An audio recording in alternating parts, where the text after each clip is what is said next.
Have you ever wondered what would happen if humanity got a second chance?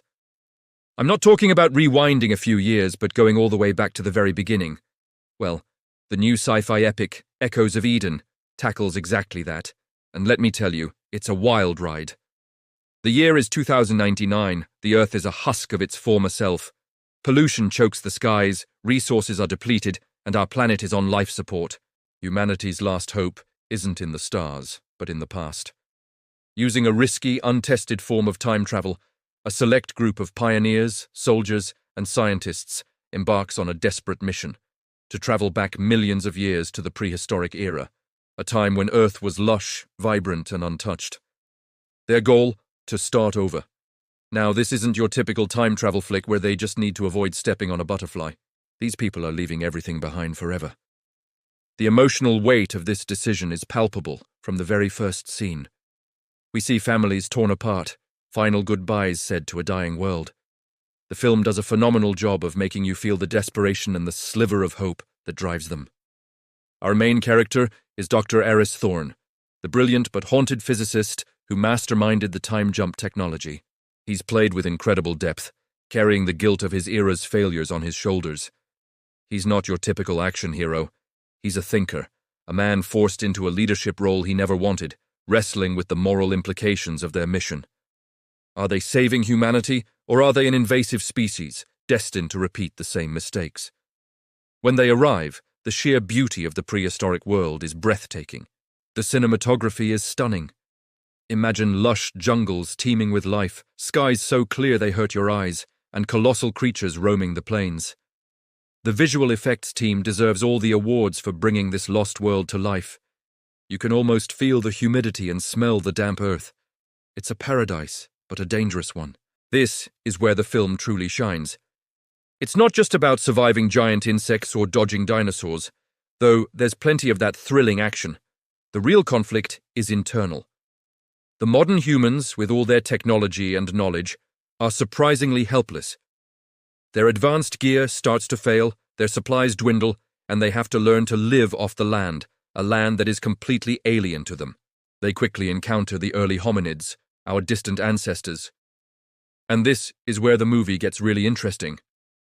It avoids the cliché of the noble savage or the brutish caveman. Instead, it presents them as a complex, intelligent society with their own culture, language, and rules. The first contact scenes are tense, fascinating, and beautifully handled. There's a particular scene involving a shared meal that is just pure cinematic gold, saying so much without a single word of shared language. A young scientist on the team, Lena, becomes the bridge between the two groups. She's a linguist and an anthropologist, and her efforts to understand and communicate with the early humans form the emotional core of the story. She learns their ways, sees the world through their eyes, and starts to question whether her own people are the ones who are truly civilized. The central conflict builds around a schism within the future humans' camp. One faction, led by a pragmatic military commander, sees the past as a resource to be conquered and controlled. They want to build a new civilization using their technological superiority, even if it means displacing the native inhabitants. The other faction, led by Dr. Thorne and Lena, argues for integration and coexistence. They believe that to avoid repeating history, they must learn from it, not dominate it. This philosophical debate drives the second half of the film. It's a powerful allegory for colonialism and environmentalism. Are we destined to exploit and destroy, or can we learn to live in harmony with nature and with each other? The movie doesn't give you easy answers. It shows the good and bad in both ideologies, making you question what you would do in their shoes. The action sequences are visceral and intense. There is a standout scene where the survivors have to defend their camp from a pack of massive, wolf-like predators during a storm. It's terrifying, chaotic, and brilliantly choreographed. You feel the desperation and the stakes in every moment.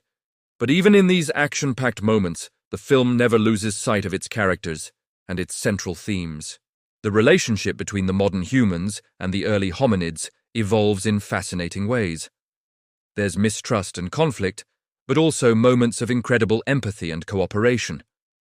A bond forms between Lena and a young hominid leader, and it's this relationship that holds the key to the future. It's a testament to the idea that connection is possible even across gulfs of time and culture. The film's pacing is excellent. At just over 2.5 hours, it never feels bloated. It takes its time to build the world and develop its characters, but it's always moving forward, building tension and raising the stakes. The score is another highlight, mixing epic, sweeping orchestral pieces with more intimate, tribal-inspired sounds that perfectly capture the two worlds colliding. The ending is what people will be talking about for years. It's bold, thought-provoking, and emotionally resonant. I won't spoil it for you, but it's not a simple, happy resolution. It's bittersweet and complex, and it recontextualizes the entire film. It forces you to think about the nature of progress, destiny, and what it truly means to be human. It left me staring at the credits, just processing everything I had just seen. So, is Echoes of Eden worth watching? Absolutely. It's more than just a sci-fi action movie. It's a profound, intelligent, and visually spectacular film that will stay with you long after you leave the theater. It's a story about survival, but it's also a story about hope, redemption, and the enduring spirit of humanity. It challenges you to think about our own world and the path we're on. It's easily one of the best films of the year. Go see it on the biggest screen you can find. You won't regret it. Thanks for watching, everyone. What do you think about this concept? Would you go back in time to save humanity? Let me know your thoughts in the comments below. And if you enjoyed this review, don't forget to hit that like button and subscribe for more deep dives into the latest films.